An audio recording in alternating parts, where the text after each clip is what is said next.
Hello बच्चों, तो स्वागत है आपका फिर से हमारी एक नई वीडियो में। तो बच्चों, आज हम करेंगे सर्किल और टेंजेंट से रिलेटेड कुछ इंपॉर्टेंट क्वेश्चन। तो चलिए स्टार्ट करते हैं क्वेश्चन नंबर 1 से। क्वेश्चन नंबर 1 है the tangent at a point C of a circle and a diameter A B when extended intersect at P. मतलब जब ए बी डायमीटर को एक्सटेंड किया जाता है, मतलब बढ़ाया जाता है, तो ये पी पर इंटरसेक्ट करती है। ठीक। If angle P C A equal to 110, मतलब एंगल पी सी ए, ये वाला एंगल बच्चों, ये बड़ा वाला एंगल है, ये एंगल गिवन है 110। तो हमें कौन सा एंगल निकालना है? Find angle C B A, that is C B A, ये वाला एंगल हमें फाइंड आउट करना है। ठीक। तो बच्चों, इसमें हम एट फर्स्ट क्या करेंगे, जो पॉइंट सी है उसको ज्वाइन करेंगे ओ से। ठीक। ये हमारा कंस्ट्रक्शन में आएगा। कंस्ट्रक्शन में हम क्या बोलेंगे कि join angle C to point A, sorry point O.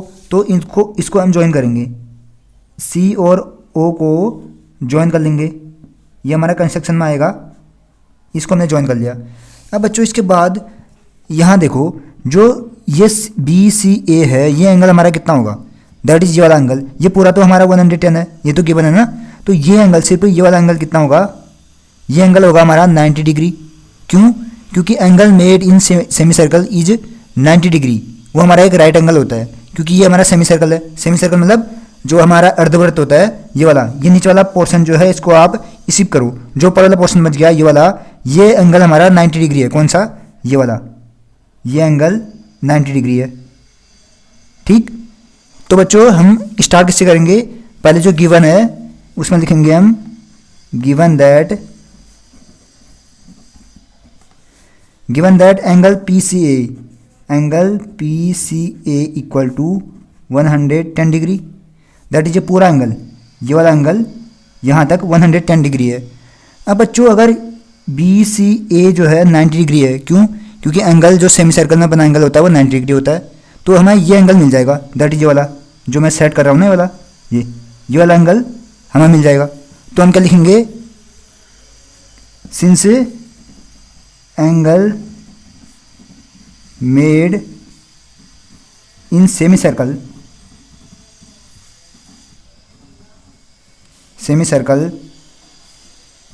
Is equal to 90 degree. ठीक। तो ये हमारा 90 डिग्री हो गया, B C A. Therefore angle B C A equal to 90 degree. अब बी सी ए 90 डिग्री आ गया और angle P C A 110 degree है। देयरफॉर हम क्या लिखेंगे? एंगल जो ये वाला है पी सी बी, ये छोटा वाला एंगल जो है P C B, angle P C B equal to angle P C A जो हमारा 110 है, एंगल पी सी ए। बच्चों, फिगर में ध्यान दो, एंगल पी सी ए क्या है? एंगल पी सी ए, ये पूरा इतना बड़ा एंगल पी सी ए माइनस एंगल बी सी ए। एंगल पी सी ए में से एंगल बी सी ए जब हम माइनस करेंगे तब हमारा ये एंगल आएगा। तो क्या लिखेंगे? एंगल बी सी ए। अब बच्चों, इसमें हम वैल्यू पुट कर देते हैं। पी सी ए कितना है? 110 डिग्री माइनस बी सी ए कितना है? 90 डिग्री। तो यहाँ पे आया 90 डिग्री। अब ये हमारा माइनस होकर कितना आया? देयरफॉर जो एंगल पी सी बी आया, ये आया कितना? 20 डिग्री। ठीक। तो angle P C B, that is ये वाला एंगल पी सी बी, ये एंगल हमारा 90 डिग्री, सॉरी 20 डिग्री आ गया। अब बच्चों, ये 20 डिग्री है, तो हमें ये एंगल निकालना है। अब इसमें हम क्या करेंगे? बच्चों, इसमें हम अब जो अल्टरनेट थ्योरम है, अल्टरनेट सेगमेंट थ्योरम, उसका यूज करेंगे। अल्टरनेट सेगमेंट थ्योरम क्या बोलती है कि angle made between chord and tangent is equal to angle made in any point of a circle. जो अल्टरनेट सेगमेंट होगा उस पर बना एंगल, वो दोनों आपस में बराबर होंगे। मतलब जो कॉर्ड है और टेंजेंट है उसके बीच बना एंगल, मतलब ये हमारी कॉर्ड है बी सी, ये बी सी कॉर्ड है और टेंजेंट है पी सी, तो इसके बीच बना एंगल पी सी बी, ये हमारा कितना आया? ये हमारा आया 20 डिग्री। तो ये एंगल किसके बराबर होता है? ये अल्टरनेट सेगमेंट में बने एंगल के बराबर। अब ये हमारा कॉर्ड है, तो इसका अल्टरनेट सेगमेंट ये वाला, दैट इज ये एंगल बी ए सी या एंगल सी ए बी, इसके बराबर होता है। तो ये 20 है तो ये भी 20 होगा, किससे? By alternate segment theorem. ठीक, अब हम क्या लिखेंगे? बाय अल्टरनेट, बच्चों ये अल्टरनेट सेगमेंट थ्योरम है, इसको कॉड टेंजेंट थ्योरम भी बोलते हैं। इसका जो सेकंड नाम है कॉड टेंजेंट थ्योरम। तो by alternate segment theorem, alternate segment theorem, या इसको हम क्या लिखेंगे? कॉड tangent theorem. Angle PCB equal to angle, कॉड टेंजेंट क्यों बोला? क्योंकि ये हमारा कॉड और टेंजेंट के बीच बनना है। ये BC कॉड है और PC टेंजेंट है, इसके बीच बना एंगल हमारा जो सर्किल है, सर्किल के किसी पॉइंट पर बने एंगल के बराबर होता है, पर वो अल्टरनेट सेगमेंट में बनना चाहिए। इसका अल्टरनेट सेगमेंट ये है, that is PCB equal to angle BAC। Therefore angle PCB equal to angle BAC equal to कितना? PCB कितना है? 20, तो ये भी हमारा 20 डिग्री आ जाएगा।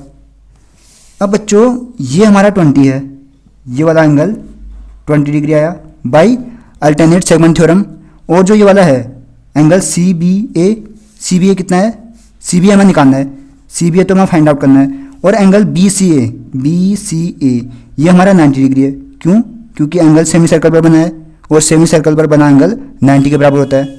तो अब हम जाएंगे इन ट्रायंगल BCA, ये हमारा जो ट्रायंगल बनना है BCA, या इसको बोल लो ABC, इसमें हम जाएंगे और क्या यूज करेंगे? Angle sum property. ठीक, तो अब हम क्या लिखेंगे इसके बाद? Now in triangle ABC by angle sum property, by angle sum property क्या आएगा? Angle BCA plus angle ABC plus angle BAC equal to 180 degree. ये तो ना एंगल सम प्रॉपर्टी ट्रायंगल की क्या होती है कि तीनों एंगल का सम 180 डिग्री के बराबर होता है। अब बच्चों एंगल BCA कितना है? एंगल BCA है 90 डिग्री, तो हम BCA की जगह 90 डिग्री पुट करेंगे, प्लस एंगल ABC क्या है? ABC तो हमें निकालना है, ये एंगल CBA बोलो या ABC बोलो, बात एक ही है, ये तो हमें खुद फाइंड आउट करना है नहीं? तो इसकी जगह हम ऐसे रखेंगे एंगल CBA या ABC। ठीक, प्लस एंगल BAC कितना है? 20 डिग्री, तो यहाँ पे लिखेंगे 20 डिग्री इक्वल टू 180 डिग्री। अब बच्चों एंगल CBA इसको यहीं रहने दो, angle CBA equal to 180 minus 90 plus 20 110, तो ये माइनस का 110 यहाँ आएगा। Therefore angle CBA equal to 180 minus 110 that is 70 degree. बच्चों 70 डिग्री यही हमारा आंसर है। हमने एंगल यही तो निकालना था, angle CBA that is 70 degree. ठीक, तो बच्चों इस प्रकार से जो क्वेश्चन नंबर 1 है ये हमने सोल्व कर लिया है। तो बच्चों इजी क्वेश्चन था, बट हमें इसमें वहाँ तक पहुँचना कैसे है इस बात पर ध्यान देना है। मतलब कौन सा ऐसा क्लू है जिसको फॉलो करते हुए हम उस पॉइंट तक या उस जो क्वेश्चन में जो हमें पूछा गया है वहाँ तक पहुँच सकें, मतलब उसी को हमें फॉलो करना है। ठीक, तो बच्चों इस प्रकार से ये क्वेश्चन यहाँ पे सॉल्व होता है। अब जो एक क्वेश्चन यहाँ पे है ये आपको सॉल्व करना है। ठीक, ये वाला क्वेश्चन है कि इसमें जो x है इसकी वैल्यू निकालनी है। यहाँ पे जो एंगल ये वाला है x और एक ये वाला है एंगल x, इसकी वैल्यू हमें फाइंड आउट करनी है। जबकि गिवन क्या है? एंगल QCB ये हमें गिवन है 65 degree, angle QCB equal to 65 degree ये हमें गिवन है। ठीक, ये हमें गिवन है। अब इसकी हेल्प से हमें angle x that is angle PCA और एंगल BAC फाइंड आउट करना है। तो बच्चों ये वाला क्वेश्चन आपको सोल्व करना है, और जिस बच्चे का आंसर आ जाएगा वो कमेंट बॉक्स में कमेंट कर सकता है, और जिसका आंसर सही होगा उसको मैं पिन कर लूँगा ताकि उससे जो बाकी बच्चे हैं वो भी समझ सके। तो बच्चों आज के लिए इतना ही, इससे आगे हम नेक्स्ट वीडियो में करेंगे। तो बने रहिए मैथमेटिक्स जोन के साथ।